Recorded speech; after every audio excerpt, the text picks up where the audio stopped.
వలసలో మీ సొంత ఇంటి కలను నిజం చేసుకోండి. శ్రీ విజయలక్ష్మి కన్స్ట్రక్షన్స్ వారితో 100% వాస్తు నాణ్యత ప్రమాణాలతో మీ అభిరుచికి తగ్గట్టుగా మీరు మెచ్చే విధంగా 2 BHK 3 BHK duplex houses with car parking అందుబాటులో కలవు. సంప్రదించండి శ్రీ విజయలక్ష్మి కన్స్ట్రక్షన్స్ ప్రొప్రైటర్ కూనా భరత్ విజయ్. సెల్ 8522064606. మోర్నింగి వారి వీధి జంక్షన్ మెయిన్ రోడ్ ఆమదాల వలస.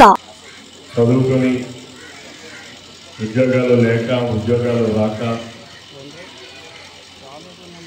సమాజంలో ఏం చేయాలో అనేది కూడా తోచగా ఇంకా ఒక అడుగు ముందుకేస్తే మంచి ఉద్యోగం వస్తే పెళ్లి చేసుకుందాం, ఒక జీవితాన్ని గడుపుదామని ఆలోచన ఉండేటటువంటి అనేక ఇబ్బందులు ఉంటుంది పరిస్థితుల్లో చంద్రబాబు నాయుడు గారు ఎన్నికల ముందు చాలా స్పష్టంగా చెప్పారు. ఈ రాష్ట్రంలో 20 లక్షల మందికి ఉద్యోగాలు కల్పన చేయాలనేది చేస్తామని చెప్పి మేము ఆ రోజు ఎన్నికల ముందు చాలా స్పష్టంగా మాటిచ్చాము. ఆ మాటను నిలబెట్టుకోవడానికి అనేక ప్రయత్నాలు చేస్తున్నాం.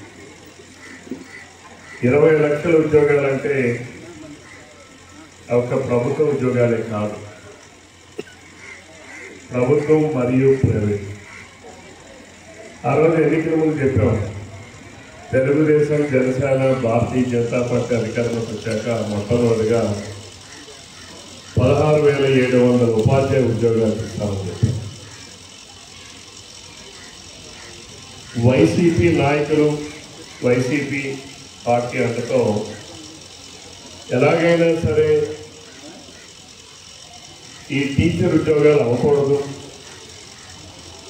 ఆ టీచర్ ఉద్యోగాలు ఇస్తే ప్రభుత్వానికి మంచి పేరు వస్తుంది, చంద్రబాబు నాయుడు గారికి మంచి పేరు వస్తుంది, అవి ఎలాగైనా అవ్వకుండా జరగాలని 72 కేసుల్ని హైకోర్టులో కేసులు దాఖలు చేశారు.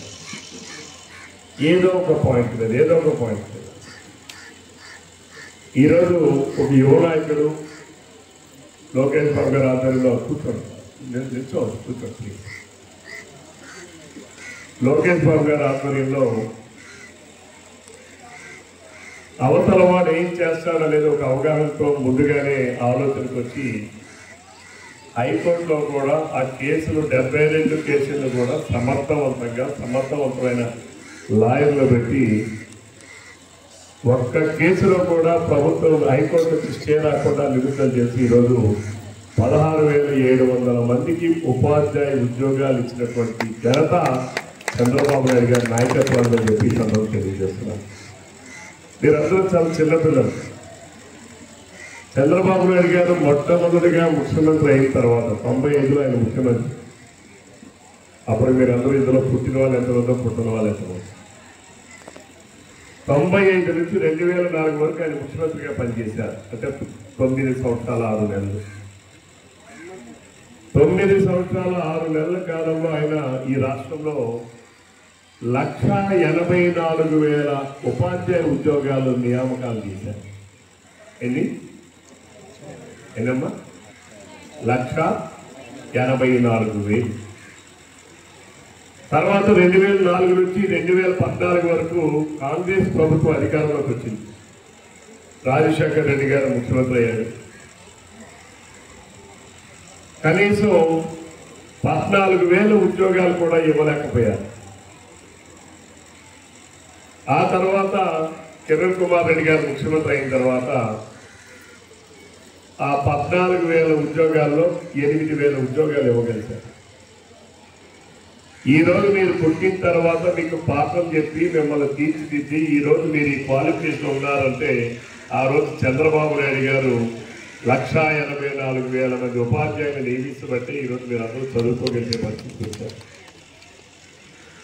మీ అందరికీ తెలియదు అసలు ఏం చేశారా, చంద్రబాబు నాయుడు ఏంటి, ఆయన మేధస్సు ఏంటి, ఆయన అనుభవం ఏంటి, ఆయన అవగాహన ఏంటి, ఆయన ముందు చూపు ఏంటి అనేది ఇప్పుడున్న జనరేషన్కి ఎవరికి కూడా అసలు అర్థం కాదు.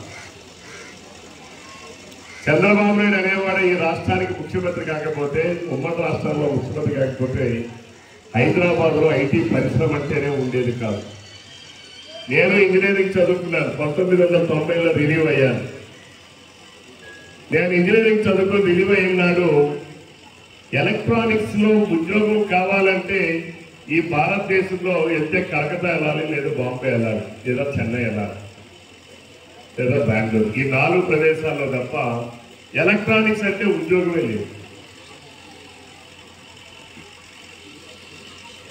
ఈరోజు ఆ రోజు చంద్రబాబు నాయుడు గారు ముందు చూపు వల్లే ఐటీ పరిశ్రమ మన రాష్ట్రానికి రావాలని ఆ రోజు ఉమ్మడి రాష్ట్రం అయినటువంటి ఆంధ్రప్రదేశ్, ఇప్పుడున్న తెలంగాణ ఆంధ్రప్రదేశ్ రాష్ట్రం కలిసి ఉండేటప్పుడు ఆయన అమెరికా వెళ్ళి అక్కడ ఉన్నటువంటి బిల్ గేట్స్ లాంటి వాళ్ళని కలిస్తే ఆయనకి ఇంటర్వ్యూ ఇవ్వాల. భారతదేశంలో ఒక ఆంధ్రలో ఒక ముఖ్యమంత్రికి నేను ఇంటర్వ్యూ ఇవ్వడం ఏంటంటే ఆయన ఇంటర్వ్యూ కూడా ఇవ్వాలి.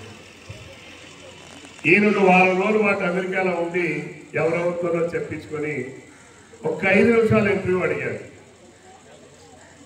ఆ 5 నిమిషాల ఇంటర్వ్యూ చంద్రబాబు నాయుడు గారు, బిల్ గేట్స్ గారు, వాళ్ళిద్దరు కలిసిన తర్వాత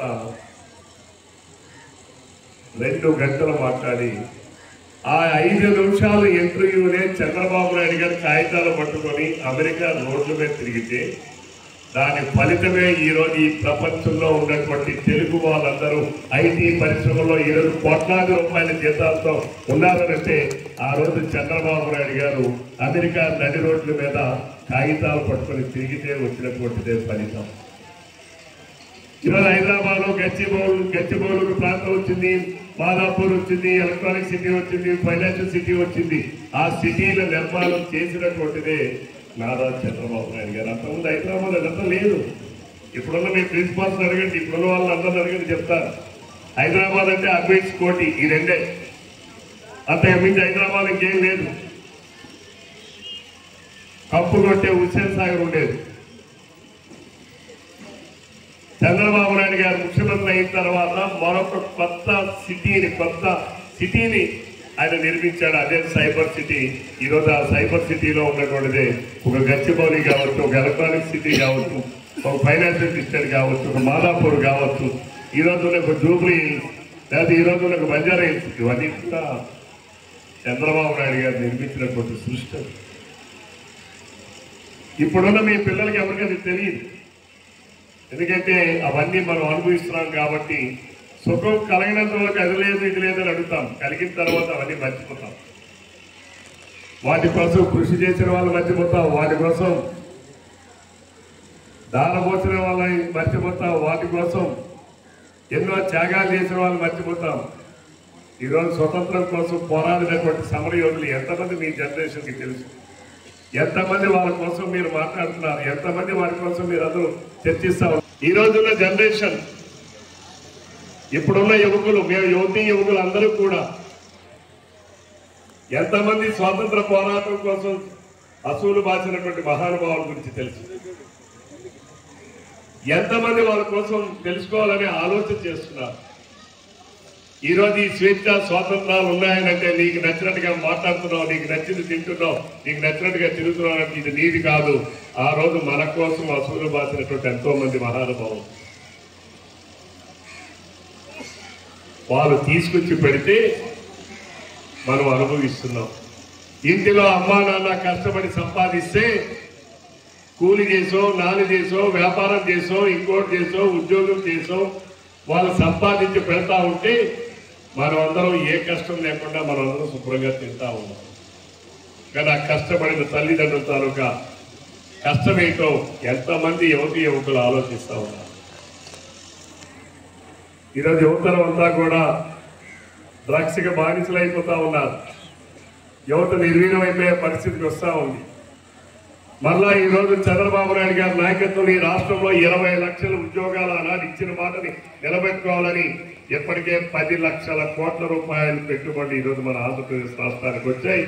ఈరోజు రాబోయే ఒక సంవత్సరంలోనే మన విశాఖపట్నంలోనే 50,000 ఐటీ ఉద్యోగాలు రావడానికి సిద్ధంగా ఉన్నాయని చెప్పి ఈ సందర్భంగా తెలియజేస్తున్నాం. ఈరోజు టీసీఎస్ రేపు 2 నెలల్లోనే ప్రారంభిస్తున్నారు. మొట్టమొదటిగా 3,200 మందికి ఉద్యోగాలు ఇవ్వబోతున్నారు. 12,000 మందికి ఈరోజు టీసీఎస్ లో మన విశాఖపట్నంలో ఉద్యోగాలు రాబోతా ఉన్నాయి. అలాగే ఒక కాగ్నిజెంట్, ఒక గూగుల్, ఈరోజు ఐటీలోనే 32,000 ఉద్యోగాలు రావడానికి మన విశాఖపట్నం సిద్ధంగా ఉంది. రాబోయే 1 సంవత్సర కాలంలోనే ఉన్నాయి. అంటే వాటిని అందిపుచ్చుకునేటటువంటి యువతరం కావాలి, చదువుకున్న వాళ్ళు కావాలి. చెట్టు మీద చెట్టుకు మంచి పండు పండింది, కానీ ఆ పండును తినాలి అంటే చెట్టు ఎక్కి తీసే అలవాటు ఉండాలి, ఆ నేర్పరతనం నైపుణ్యం ఉండాలి. అలాగే ఈరోజు ఉద్యోగాలు కల్పన చేయడానికి ప్రభుత్వం చాలా సిద్ధంగా ఉన్నాం. ఇక్కడే కాదు, ఈవెన్ మీరు ఇతర దేశాల్లో కూడా ఉద్యోగాలు కావాలంటే కల్పించడానికి ప్రభుత్వం సిద్ధంగా ఉన్నాం. ఎవరైనా సరే ఒక జర్మనీ వెళ్ళాలన్నా, ఒక అమెరికా వెళ్ళాలన్నా, ఒక ఆస్ట్రేలియా వెళ్ళాలన్నా, లేదా ఆఫ్రికన్ కంట్రీస్ వెళ్ళాలన్నా, ఎక్కడికి వెళ్ళాలన్నా సరే మీరు ఈరోజు స్కిల్ డెవలప్మెంట్ కార్పొరేషన్ లో నమోదు చేసుకుంటే మీకు శిక్షణ ఇచ్చి అక్కడ ఉన్న లాంగ్వేజెస్ నేర్పించి ఆ దేశాల్లో కూడా ఉద్యోగాలు వెతికి ఆ ఉద్యోగాలకి మిమ్మల్ని అప్లై చేయించి ఆ ఉద్యోగాల్లో మిమ్మల్ని ఎంపిక చేయించి మిమ్మల్ని ప్రభుత్వమే ఈరోజు విదేశాల్లో కూడా ఉద్యోగాలు కల్పించేటటువంటి కార్యక్రమాన్ని ఈరోజు నారా చంద్రబాబు నాయుడు గారు, నారా లోకేష్ బాబు గారి నాయకత్వంలో ఈరోజు జరుగుతూ ఉందని చెప్పి ఈ సందర్భంగా తెలియజేస్తున్నారు. ఈ విషయం ఎంతమందికి మన వాళ్ళకి తెలుసు. మనం శ్రీకాకుళం జిల్లాలో ఉన్న వాళ్ళకి అందరికీ ఒక అలవాటు ఉంది, 10వ తరగతి పాస్ అయినా కూడా నాకు వెంటనే ఉద్యోగం కావాలి. వస్తాయా ఉద్యోగాలు? ఏమో వస్తాయా? ఇంటర్మీడియట్ చదివిన వాళ్ళు, డిగ్రీలు చదివిన వాళ్ళు, బీకామ్ చదువుతాడు, ఒక టాలీ కోర్స్ చేయడు, బీకామ్ చదువుతాడు, ఒక కంప్యూటర్ కోర్స్ రాదు, ఒక ఐటీఐ చదువుతాడు, ఒక అప్రెంటిస్ చేయడు, ఏమీ లేకుండానే ఉద్యోగాలు కావాలని చెప్పి తిరుగుతూ ఉంటారు. ఒక కంపెనీ వాడు ఫ్యాక్టరీ పెట్టుకునేటువంటి వాడు వాడికి అవసరమైన వాళ్ళు వాడు ఎంపిక చేసుకుంటాడు. అంతేగాని ఏమీ రానటువంటి వాడిని ఎమ్మెల్యే గారు చెప్పారనో, మంత్రి గారు చెప్పారనో వాడు నియామకాలు చేసుకుంటే వాడు ఆ ఫ్యాక్టరీని 2 రోజుల్లో మోసుకొని వెళ్ళిపోవాలి. ఈరోజు మిమ్మల్ని ఎవరు, మీ నాన్నగారు కూడా పొలంలో కట్టేద్దాం రారా అని మిమ్మల్ని ఎవడు పిలవడు. పిలుస్తాడా మీ నాన్న? పిలుస్తారా? ఎందుకు పిలవడు? ఎందుకు పిలవడు? ఏమ్మా ఎందుకు పిలవడు? గట్టేయడం రాదు కదా. ఉడుపు కూడా రమ్మని మీ అమ్మ మిమ్మల్ని అడగదు. ఎందుకన్నదంటే ఉడుపుండడం మీకు రాదు కదా. అవసరమైతే ఇంకా కూలి వాళ్ళని పెట్టుకొని వాళ్ళతో జతగా వెళ్ళి వాళ్ళు కట్టేస్తారు, ఉడుపుడుస్తారు, దమ్ము పడతారు, నొరకబడతారు, లేకపోతే పరిచయం కోస్తారు, అన్నీ చేస్తారు. కానీ మన బిడ్డలకు పిలవదు. పిలవకపోవడానికి కారణం మీరేదో బాగా చదువుతారని, బాగా అభివృద్ధిలోకి వస్తారని, ఇంకో కారణం కూడా మీకు రాదని. మన బలం మనం దున్నడంలో ఆక్షేపం లేదు, తప్పు లేదు, కానీ మనం చేసే పరిస్థితి లేదు. చదువుకున్నంత వరకే మీరు యువకులు. చదువు అనేది 25 సంవత్సరాల తర్వాత నువ్వు జీవితంలోకి అడుగు పెడతావు. నీ జీవితంలో అడుగు పెట్టడానికి ముందు నువ్వు వెనక్కి చూసుకుంటే, నువ్వు బాగా చదువుకుంటేనే జీవితంలో రాణిస్తావు, చదువుకోలేకపోతే నువ్వు జీవితంలో రాణించలేవు. అవునా కాదా? నిజమా కాదా? ఏం చేయాలి దానికోసం మనం? ఈరోజు అందుకనే చంద్రబాబు నాయుడు గారిని ఆ రోజు ఒక్క ఛాన్స్ అంటే ఒక దుర్మార్గుడికి ఓటేశారు 2019లో జగన్మోహన్ రెడ్డికి. ఒక్క ఛాన్స్ అని అడిగాడు. ఏం చేశాడు ఈ రాష్ట్రంలో? అదే చంద్రబాబు నాయుడు గారి ప్రభుత్వం 2019లో కూడా కొనసాగుంటే ఈసారికి ఒక అమరావతి పూర్తయ్యేది. ఈ రోజు వచ్చినటువంటి ఐటీ కంపెనీలు ఒక 6 సంవత్సరాల క్రితం వచ్చేది. ఈ రోజు ఈ రాష్ట్రంలో వచ్చినటువంటి కొన్ని లక్షల కోట్ల రూపాయల పెట్టుబడులు 5 సంవత్సరాల క్రితమే వచ్చేవి. ఆ రోజు ఒక దుర్మార్గుడికి, ఒక చేతకాని వాడికి, ఒక అసమర్థుడికి, ఒక అవినీతి పరుడికి, ఒక దోపిడీదారుడైనటువంటి జగన్మోహన్ రెడ్డికి ప్రజలు అన్నాడు ఒక్క ఛాన్స్ అని ఓటేస్తే ఈ రాష్ట్రానికి వచ్చిన పరిశ్రమలు వెళ్ళిపోయి, ఈ రాష్ట్రానికి వచ్చిన ఐటీ పరిశ్రమలు వెళ్ళిపోయి, ఈ రాష్ట్రానికి వచ్చినటువంటి లక్షల కోట్ల పెట్టుబడులు వెళ్ళిపోయి ఈ రోజు మనం అందరం కూడా నిరుద్యోగులుగా, ఉద్యోగాలు లేకుండా మిగిలిపోయాం. డిగ్రీలు చదువుకొని, పోస్ట్ గ్రాడ్యుయేషన్ చదువుకొని ఈరోజు హైదరాబాద్ వెళ్ళి మనం అక్కడ తాపీ పనికి వెళ్ళే పరిస్థితులకు వచ్చాం. ఇది మన ఆంధ్రప్రదేశ్ రాష్ట్ర పరిస్థితి. దానిని మార్చాలని ఈనాడు అదే చంద్రబాబు నాయుడు గారు 2019లో కూడా ముఖ్యమంత్రిగా కొనసాగుంటే ఆర్టిఫిషియల్ ఇంటెలిజెన్స్ ఈ రోజు ప్రతి దాంట్లో కూడా దాని భాగస్వామ్యం ఉంది. వ్యవసాయంలో ఉంది, వైద్యంలో ఉంది, విద్యలో ఉంది, ఆరోగ్యంలో ఉంది, ఈ రోజు ఇండస్ట్రీలో ఉంది. ఎక్కడైనా సరే ఆర్టిఫిషియల్ ఇంటెలిజెన్స్ ఉపయోగించేటువంటి పరిస్థితికి మనం వచ్చాం. ప్రపంచంలో వచ్చింది.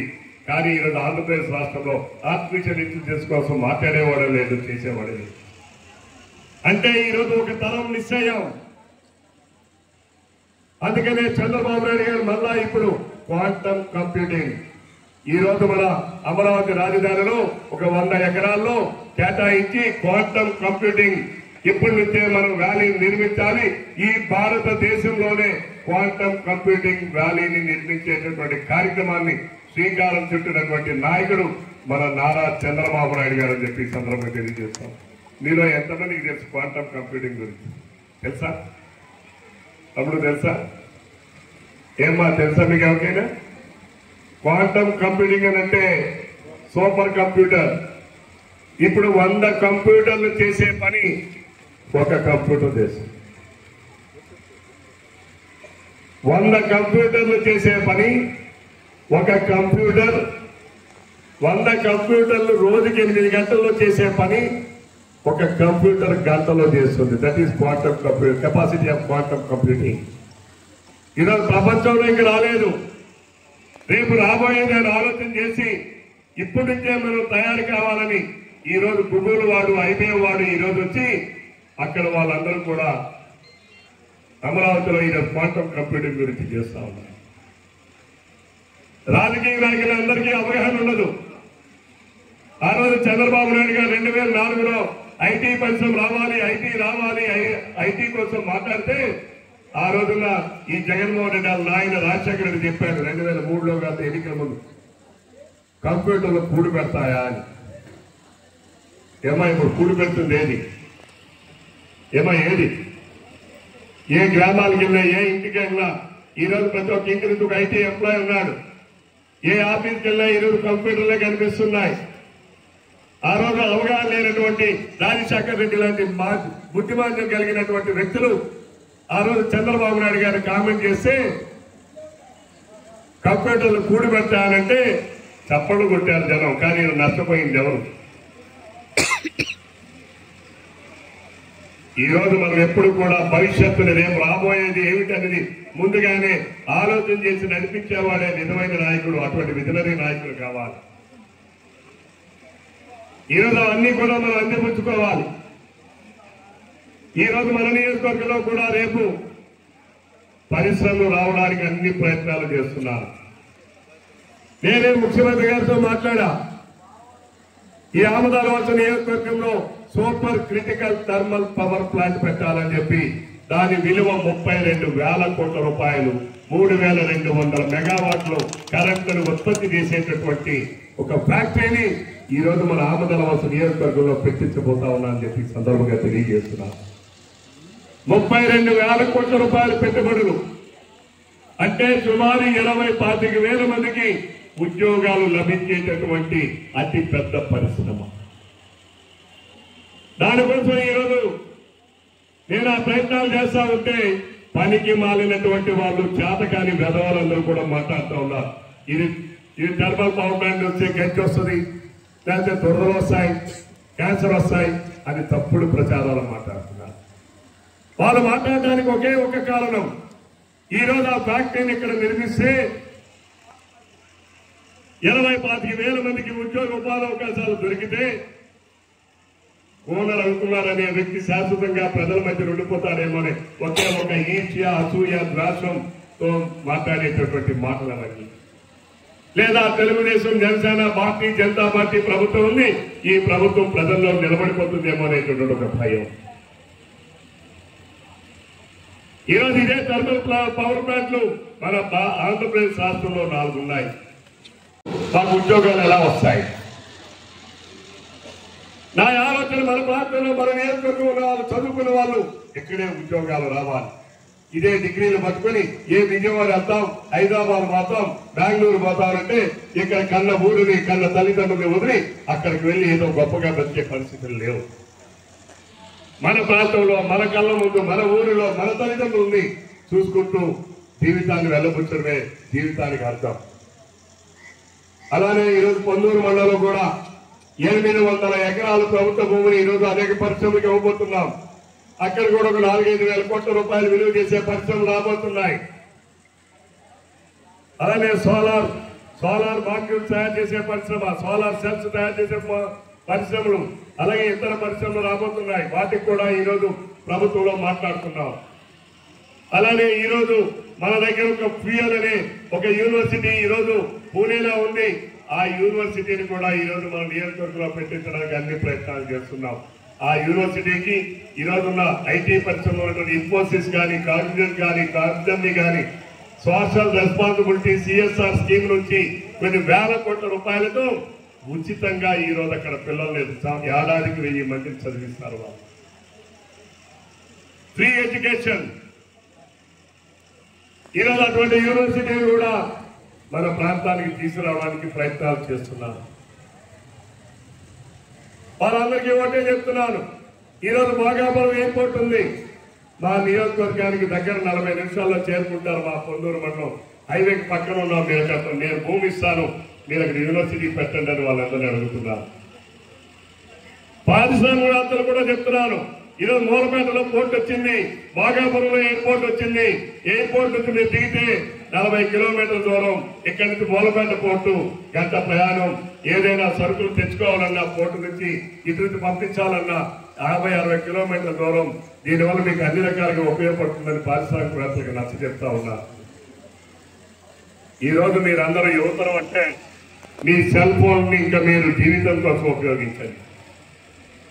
చెడు వ్యసనాల కోసమో, బెట్టింగ్ల కోసమో, లేకపోతే సీరియల్ మిస్ అయిపోతే చూసుకోవడం కోసమో, లేకపోతే మీరందరూ ఆటలాడుకోవడం కోసమో మీ సెల్ ఫోన్ ఉపయోగించద్దు. ఇప్పుడు మీ సెల్ ఫోన్ మీ జీవితం కోసం ఉపయోగించండి.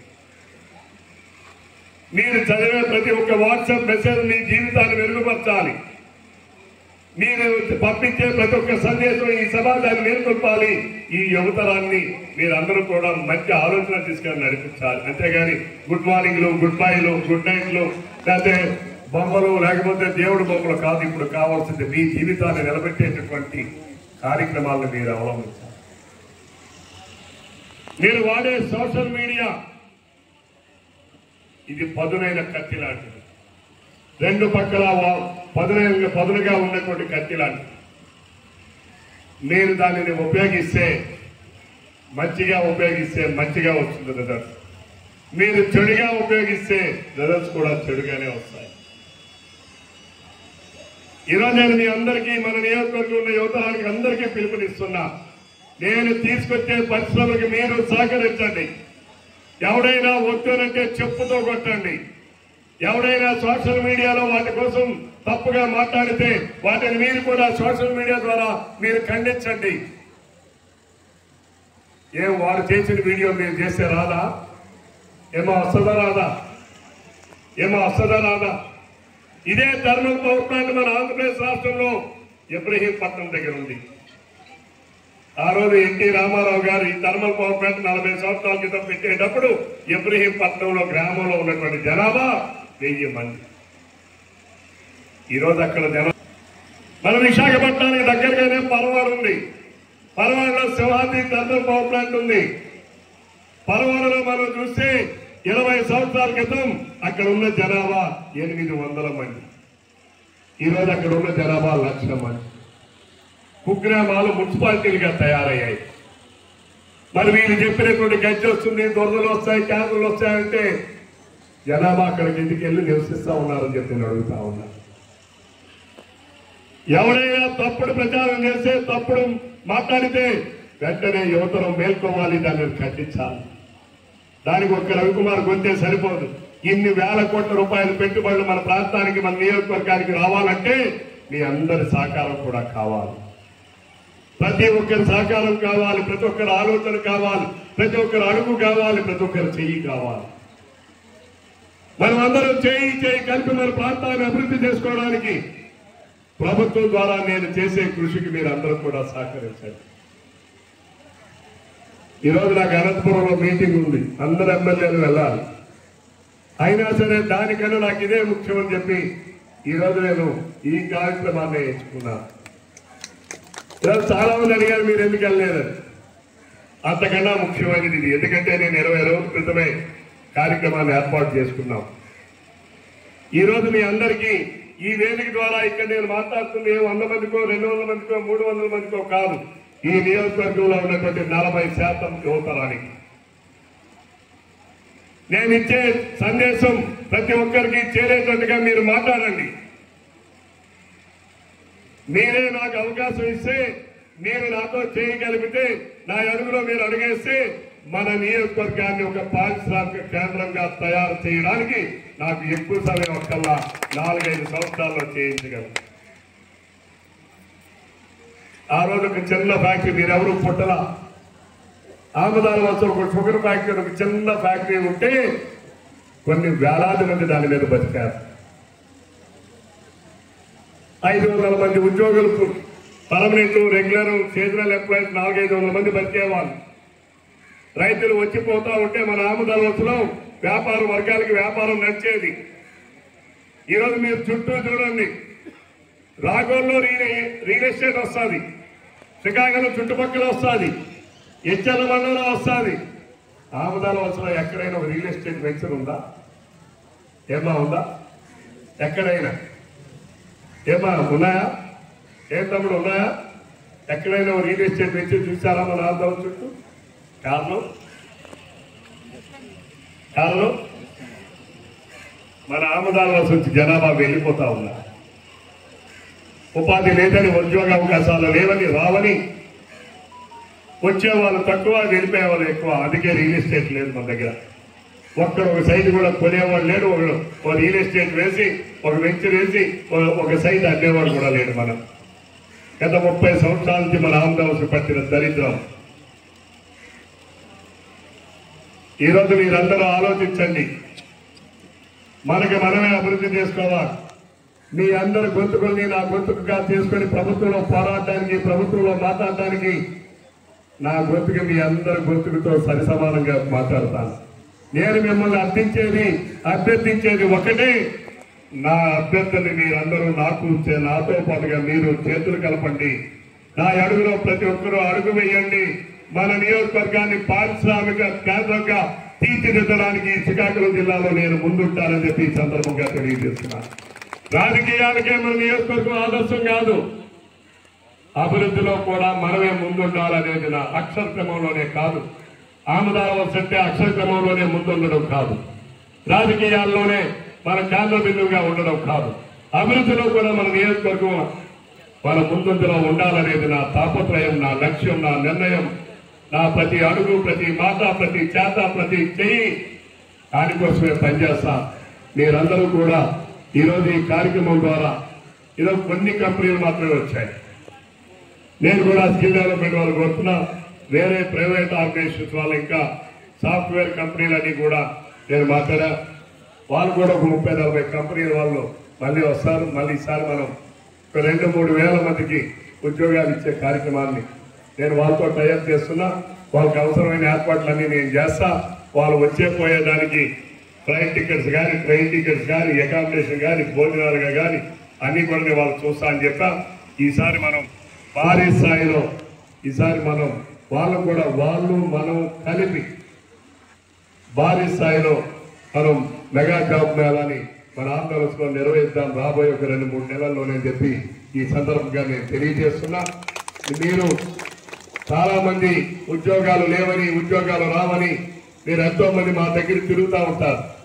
ఈరోజు జాబ్ మేళా పెట్టాం, రమ్మంటే ఎవరు రావు. చాలా విచిత్రం, హ్యూమన్ సైకాలజీ చాలా విచిత్రంగా ఉంటారు.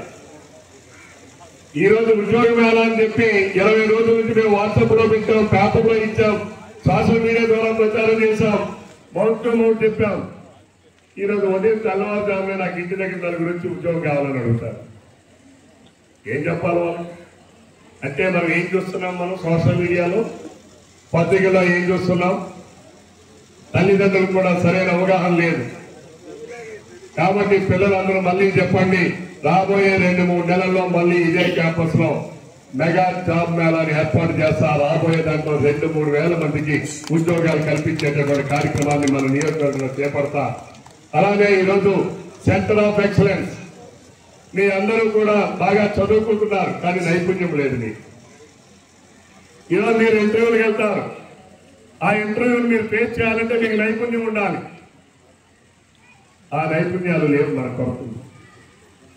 అందుకని నేను ఒక పెద్దలతో మాట్లాడా, మన నియోజకవర్గంలో ఒక కేంద్రాన్ని సెంటర్ ఆఫ్ ఎక్సలెన్స్ కూడా ఏర్పాటు చేయాలని, అలాగే ఒక యూనివర్సిటీని ఏర్పాటు చేయాలని, అలాగే పరిశ్రమలు తీసుకురావాలని, ఇవన్నిటికీ కూడా నేను భాగస్వాములు అవుతున్నా, వాటన్నిటి కోసం కూడా తిరుగుతున్నా, వాటన్నిటి కోసం కూడా ప్రయత్నాలు చేస్తున్నా, వాటన్నిటికి కూడా మీరు సహకరించాలని చెప్పి మిమ్మల్ని అందరినీ కూడా కోరుకుంటూ, మరి ఈరోజు మన ప్రభుత్వ ఆధ్వర్యంలో నిర్వహించేటటువంటి ఇక్కడ ఉద్యోగాలు అయితే చాలా ఎక్కువ ఉన్నాయి, వచ్చిన వాళ్ళు చాలా తక్కువ ఉన్నారు.